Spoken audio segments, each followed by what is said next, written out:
Imagine this. You are 35, maybe 45 or 65. Every morning you wake up, go to work, eat, talk to people. Yet deep down you know you are not living. You are just existing. You are tired, but you do not know why. You have got stability, but your soul feels hollow. You share your life with someone, yet there is no real connection anymore.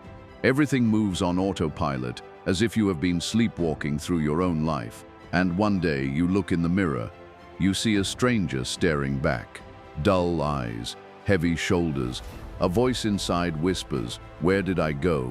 This is one of the most painful places a human being can find themselves.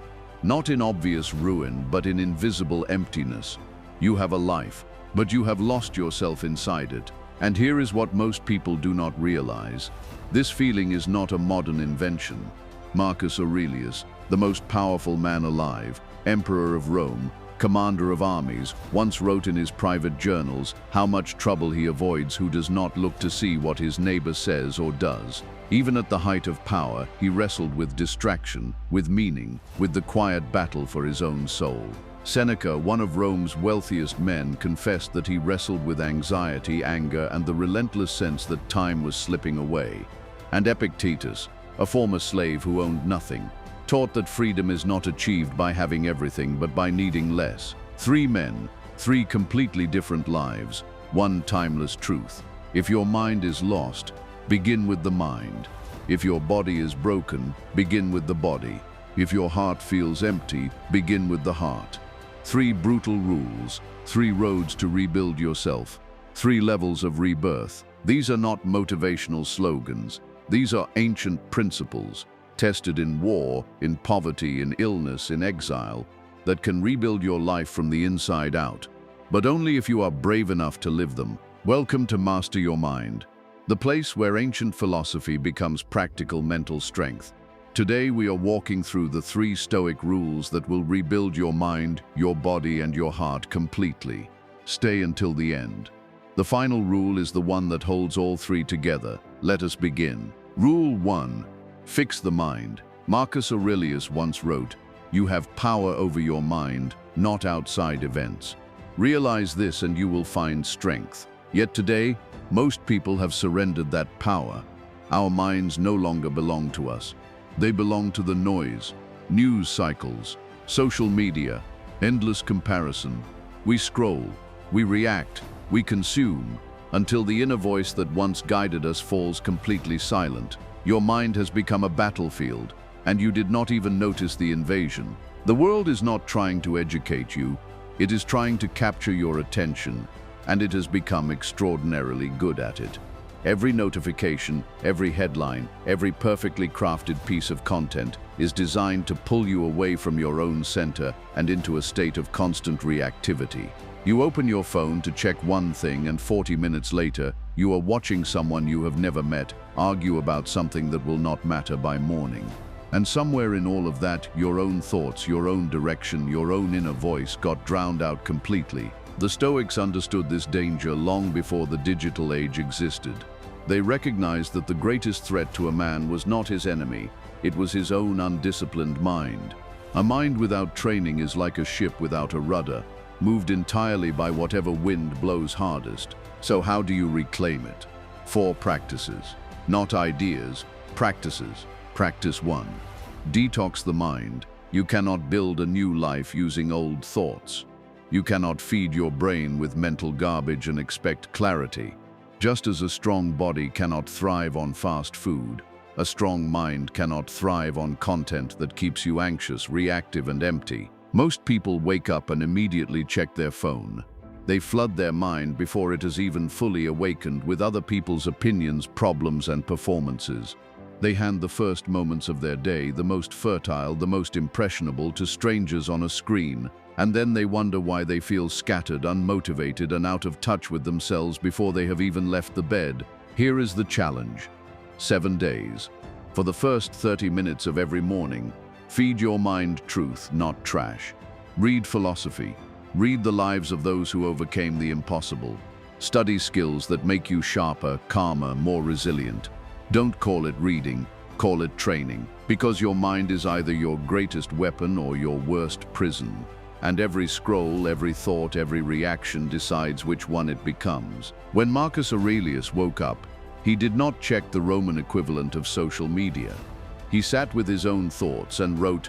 He examined his mind, his motives, his values, and in doing so, he built a mental fortress that held under extraordinary pressure, war, betrayal, plague, grief, and the weight of an empire. You do not have an empire to manage, but you have a life, and that life deserves the same quality of attention that Marcus gave to his. Start there. 30 minutes, every morning before the world gets its hands on you. Practice 2. Redefine the direction. Most people say, I want to be happy, I want to be successful, I want to feel better. But the Stoics knew that happiness is not the goal. It is the side effect of living with virtue, of aligning your daily actions with your deepest values. The question is not, what do I want to have? The question is, who do I want to become? There is a profound difference. When you say, I want to lose weight, you are focused on the outcome. When you say, I am someone who honors my body, action follows identity. That is not just habit change, that is an identity shift.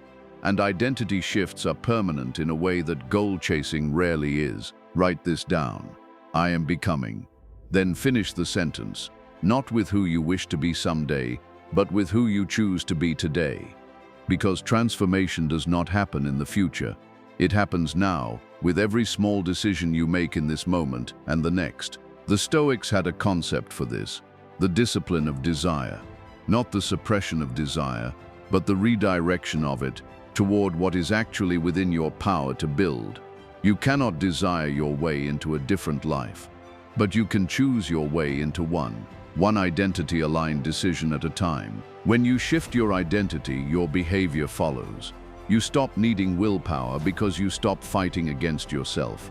You are no longer trying to act like someone else. You are simply being who you have decided to become. That is the quietest revolution a human being can stage, and it costs nothing but clarity and commitment. Practice 3. Break the invisible prison. I cannot. I am not good enough. It is too late. These are not facts, they are walls, and the cruelest part, you built them yourself. The Stoics called this assent, the act of agreeing with the lies your fear whispers. Every time you accept a limiting belief without examining it, you give it structural integrity. You make it load-bearing, and over time, the accumulation of unchallenged limitations becomes a prison so familiar, so comfortable in its constriction, that you stop noticing the bars. But the moment you stop agreeing, you begin to break free. Here is the practice. Write down the 3 beliefs that hold you back the most, the ones that appear every time you consider moving forward. Then rewrite each one as a declaration of power. I do not have time becomes, I am learning to prioritize what actually matters. I am not smart enough becomes, I am developing the skills I need. It is too late becomes, every moment is a new beginning. Each rewritten sentence is a hammer striking the wall of your old identity. Each word a crack that lets light in. And understand this, you are not rewriting these beliefs because they are definitely true. You are rewriting them because the old versions were not serving you. You are choosing thoughts that move you forward instead of thoughts that keep you still. That is not delusion. That is discipline. Marcus Aurelius did not become one of history's most admired minds by believing whatever fear told him. He examined his thoughts, challenged his assumptions, and chose deliberately which ideas were worthy of living in his mind. You have that same power. The question is whether you are willing to exercise it. Practice 4. The daily mind training ritual. Every morning, write 3 thoughts that strengthen you and 3 that weaken you. Throughout the day, catch the negative ones the moment they appear and replace them with something true. Not something falsely positive, something genuinely accurate and forward-facing. At night, ask yourself, did my mind serve me today or did it sabotage me? Where did I think with clarity? Where did I slip into old patterns? What will I do differently tomorrow? This is not about thinking positive. It is about thinking with discipline. It is the mindset of a warrior, calm under fire, clear in chaos, unshaken by noise. Because when you master your mind, you master your fate. When you command your thoughts, you command your reality. The mind is your kingdom. Govern it accordingly. Say this to yourself, not as a quote, but as a vow. My mind is my kingdom, and I am its sovereign ruler. And from this moment on, no one rules it but you. Rule 2. Fix the body. Your body is the foundation of your soul, the vessel that carries your mind and your purpose through life. You cannot maintain a strong mind while living inside a neglected body. The Stoics understood this with absolute clarity thousands of years ago. Marcus Aurelius reminded himself each morning at daybreak, when you find it hard to get out of bed, remember you were born to act as a human being, not to lie in comfort, not to delay, to act.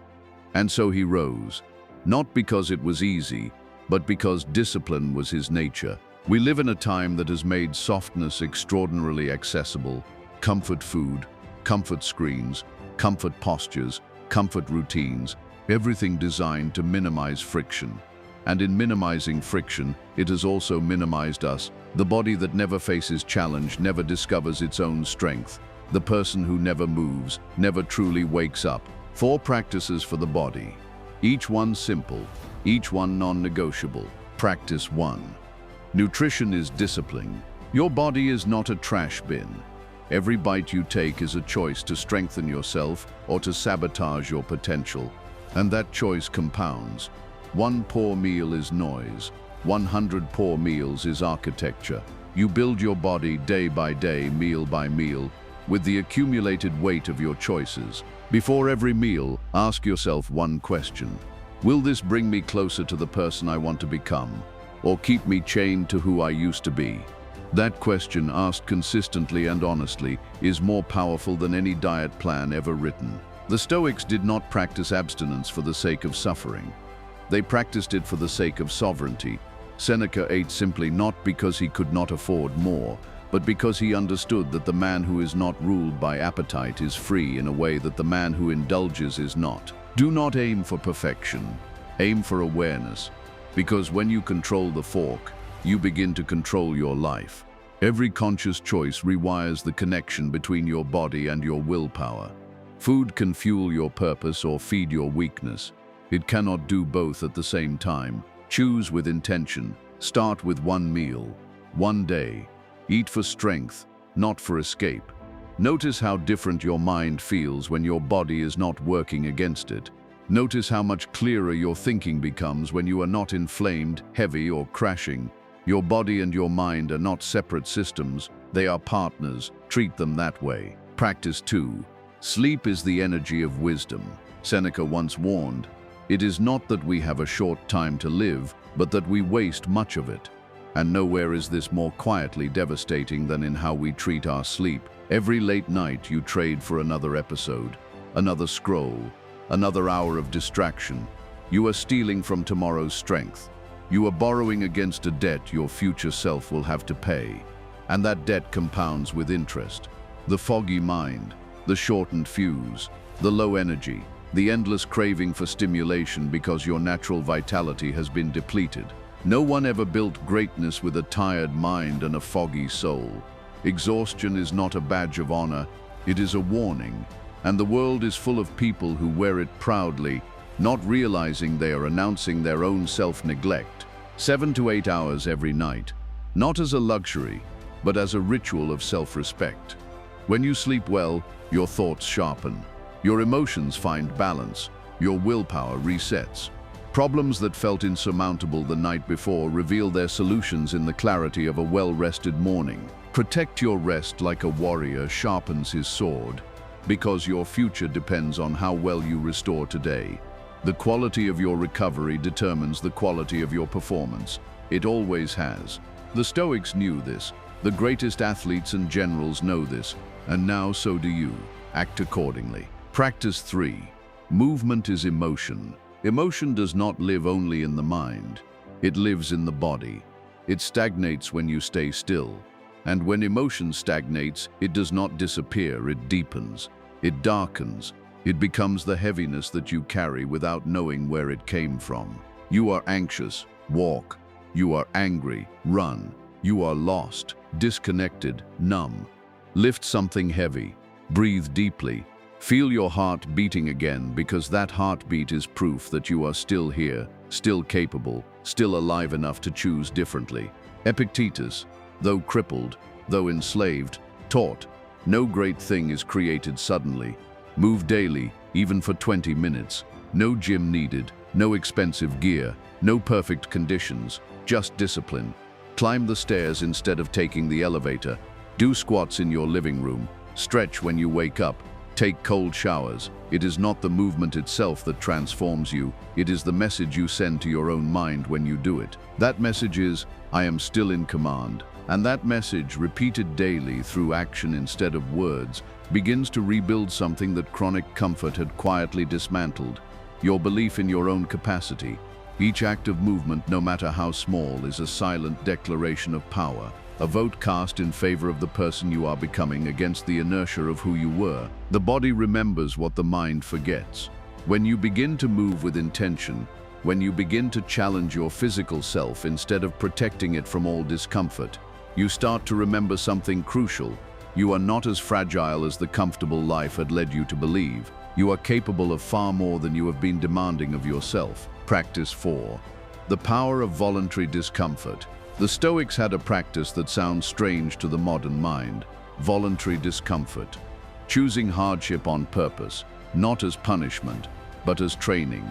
Not to suffer, but to prove something to themselves. Seneca would occasionally sleep on the floor, not because his bed had been taken, because he wanted to remind himself that he could live without luxury, that his peace of mind was not dependent on comfort. Marcus trained his body in the chaos of military campaigns, not in the ease of imperial palaces. He chose the harder path not because he had to, but because he knew that the man who only ever chooses ease teaches himself to break promises, and the man who regularly chooses challenge teaches himself to trust his own strength. And you, every time you choose the elevator over the stairs, the warm shower over the cold one, the extra hour of sleep over the early rise, you are not just making a small comfort choice, you are casting a vote.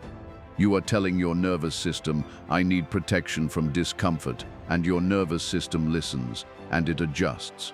And gradually your threshold for challenge drops. Your tolerance for difficulty shrinks, and the person who could once push through difficult things now finds themselves overwhelmed by ordinary friction. Start small. Drink one more glass of water. Take that cold shower. Run for 10 minutes. Eat vegetables when you want sugar.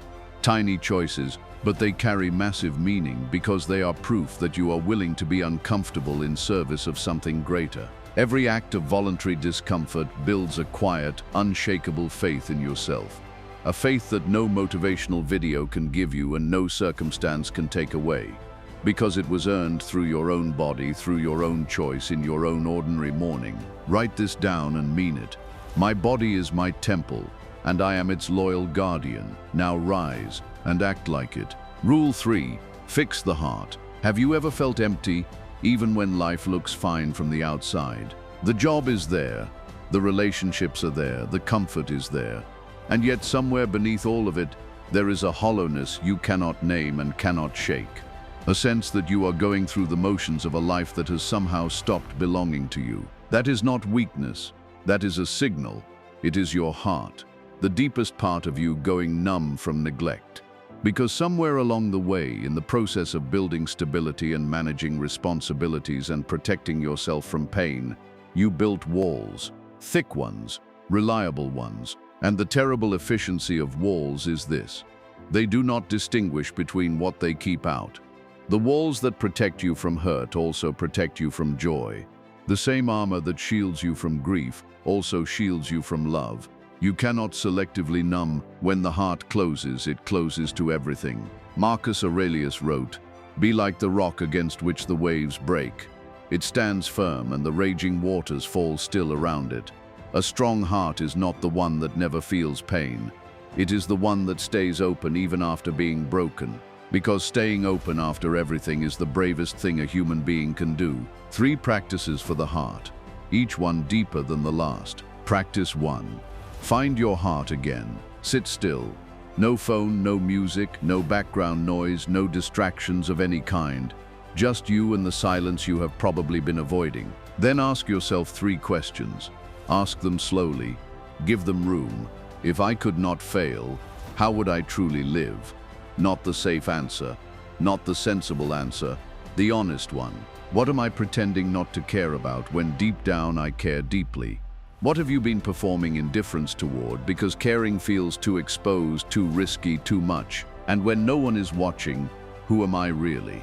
Not who you perform to be, not who you have convinced others you are, but who you actually are in the quiet, unobserved moments of your life. Do not run from the answers that make your chest tighten. That tightening, that trembling is proof you are still alive, that there is still something inside you that wants to be acknowledged, honored, lived. Write down what you hear, because those words are not just thoughts, they are whispers from your soul begging to be heard. And souls that go unheard long enough eventually stop whispering.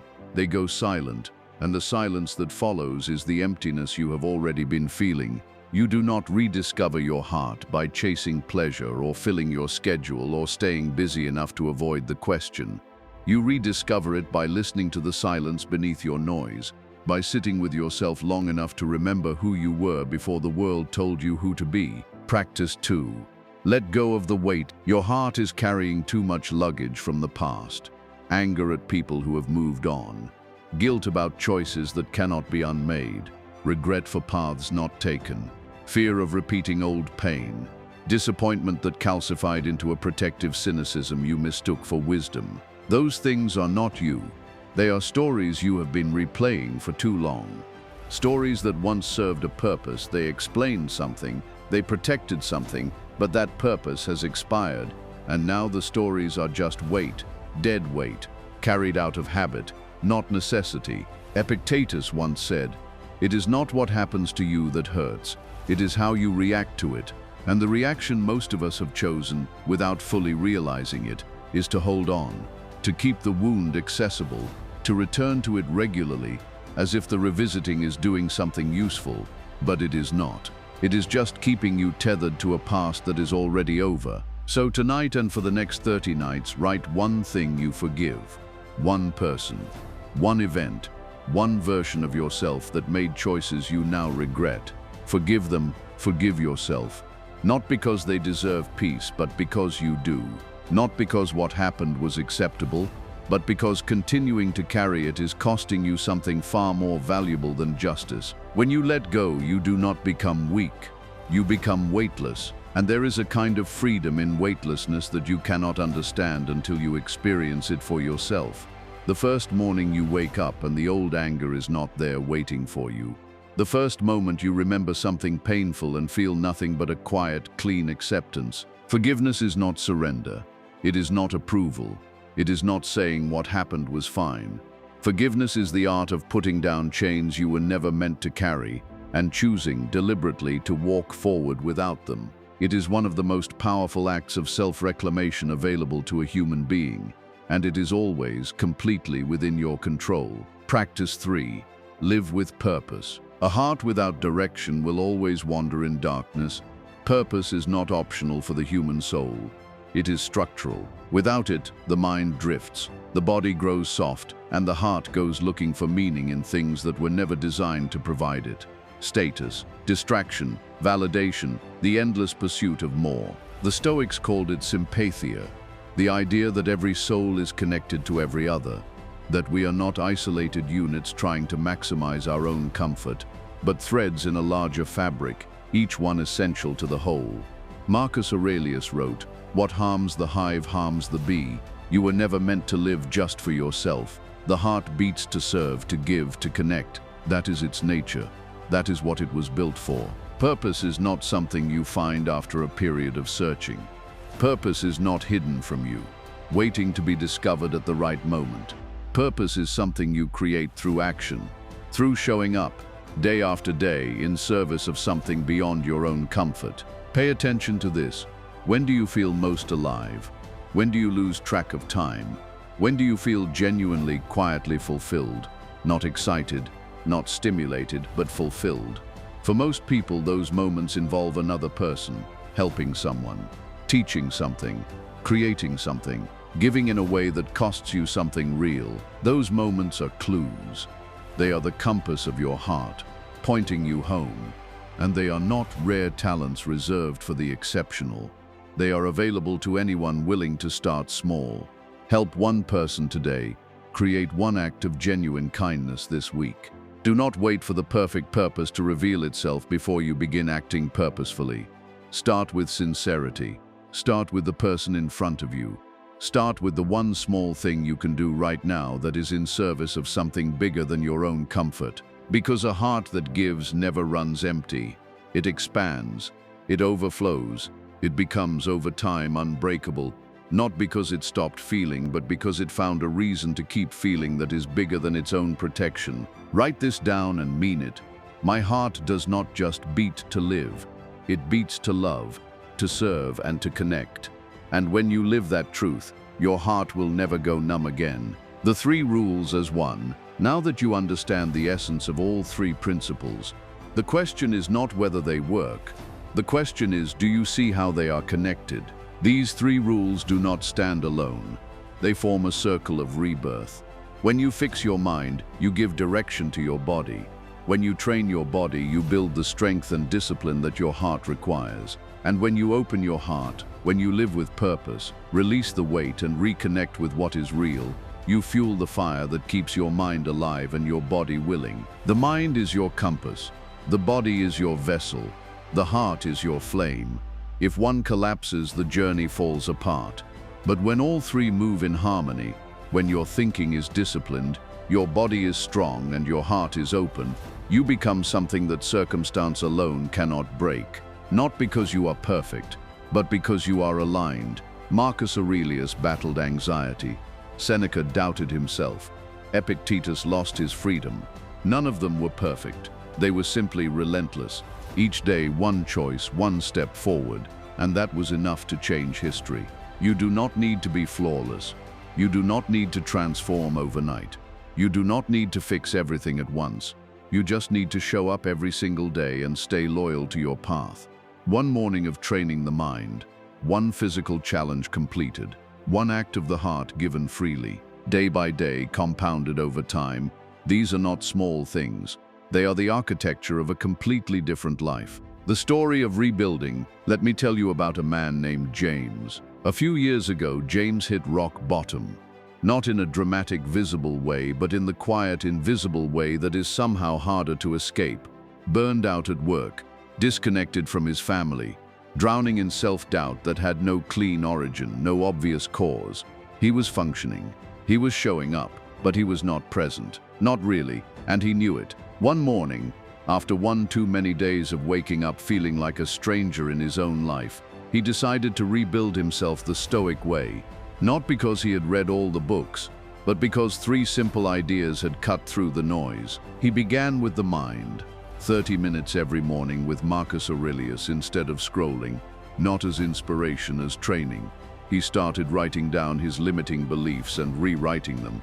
He began noticing when his mind was serving him and when it was sabotaging him. Then the body. Cold showers that shocked him awake. Daily runs that started as 10 minutes of misery and became his most sacred hour. Disciplined sleep. Food chosen for strength, not comfort. Finally, the heart. He forgave his father, not in a conversation, but in the quiet of his own journal, alone over months. He started volunteering at a shelter on Saturday mornings. He learned what it felt like to give without expectation and discovered, to his own surprise, that it filled something that had been hollow for years. Months later, his life did not look dramatically different from the outside. Same job, same city, same face in the mirror. But the energy was different. The quality of presence was different. He had stopped chasing happiness and started embodying it. He became calm in places where he used to be reactive, grounded in places where he used to be lost, unshakable in places where he used to fold. That is the power of the 3 Stoic rules, not as philosophy to be admired, but as daily practice to be lived. Because transformation is not about perfection, it is about alignment. Mind, body, heart, moving as one. And when they do, nothing can break you. Before we close today, I want to pause here for one more moment. We have covered 3 rules, each one vast, each one a complete practice in itself. But there is something beneath all 3 of them, a single thread running through the mind, the body, and the heart, that makes the entire system work. A truth that Marcus Aurelius returned to again and again, a truth that Seneca discovered through his struggles, a truth that Epictetus, chained and owning nothing, demonstrated more completely than most free men ever have. I want to name it clearly, because without it, the 3 rules are just a checklist. With it, they become a transformation. The truth beneath all 3 rules. The truth is this: you are the author of your own transformation, not the circumstances, not the people who hurt you, not the time you have lost or the opportunities that passed, not the version of yourself you wish you had been. You, now, with everything you have and everything you are. The Stoics did not teach passivity. They did not teach resignation dressed up as acceptance. What they taught, what every line of Marcus Aurelius's Meditations, every letter of Seneca, every word of Epictetus points toward, is radical personal responsibility. The idea that no matter what has happened, you retain the power of your own response, and that power is not small. That power is everything. Fix your mind, and you fix your life. Not someday, not when conditions improve, not when the people around you change or the circumstances align. Now, today, with the mind you have, used with greater discipline than you used it yesterday, train your body and you free your soul. The body is not separate from who you are. It is the vehicle through which everything you think and feel and intend becomes real in the world. Honor it, challenge it. Do not wait until you feel like it. Discipline is not something you feel, it is something you do. Heal your heart, and you will never lose your way again. Because a heart that has learned to forgive, that has found its purpose, that stays open even after being broken, that heart does not need external conditions to be at peace. It carries its peace with it wherever it goes. You were not born merely to survive. You were born to awaken. The world does not need another copy of someone else's life. It needs you, the raw, honest, powerful, unbreakable version of you. The version that has been waiting underneath the exhaustion, the distraction, the numbness, and the noise. And once you begin this path, once you take the first real step, with clarity and commitment, and the quiet fire that comes from deciding you are done sleepwalking, you will realize something profound. There is no old life to go back to. There is only the new life waiting for you to rise and claim it. So write this deep into your mind, not as words to remember, as a vow to live. I am the author of my own transformation. I am the warrior of my mind, the guardian of my body, the protector of my heart. Now stand tall. Take a deep breath. Feel that quiet fire inside you, the one that brought you here, the one that made you stay through every word. That fire is real. It has always been real, and it is yours. Take your first step. Not tomorrow, not someday. Now. Your journey does not begin when life gets easier. It begins when you decide you are ready to grow stronger, and you just did. If something inside you shifted today, if one of these 3 rules revealed something you have been quietly carrying or quietly missing, then I want you to know that this is exactly where the Master Your Mind program begins. Inside, you will find the complete framework for rebuilding your mind, your body, and your heart. Not as a motivational event, but as a structured daily practice. The philosophical depth, the practical tools, and the consistent guidance that turns these principles from ideas into identity. The link is in the description. If you are ready to go deeper, it is there waiting for you. And if this message resonated with you, subscribe to the channel and stay committed to the path of self-mastery. Every single day on Master Your Mind, we bring you the ancient wisdom that builds stronger, wiser, more unshakable human beings. This is not passive viewing. This is training. I will see you in the next video.